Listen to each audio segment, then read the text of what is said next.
coalition between PDDS or PDP with Lakas CMD? No. No? No, I cannot. Because nandyan si Marcos. Hindi ako believe na he's really a weak leader.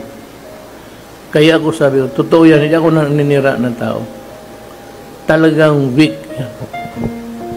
Kasi spoiled child, only son. Of course, he can talk. He delivers English articulate.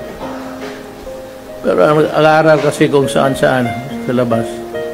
Pero kasabihin mo, may crisis, gano'n.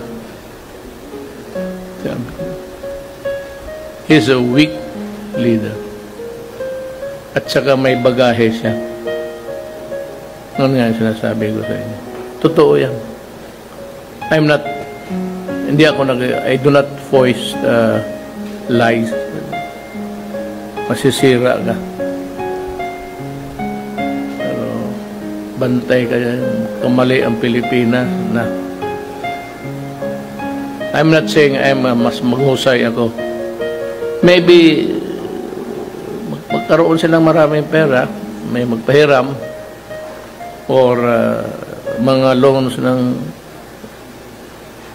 pwede yan sila. Pero kung sabihin mo yung governance, papuntang may gulo doon sa hulo, walang pumupunta doon.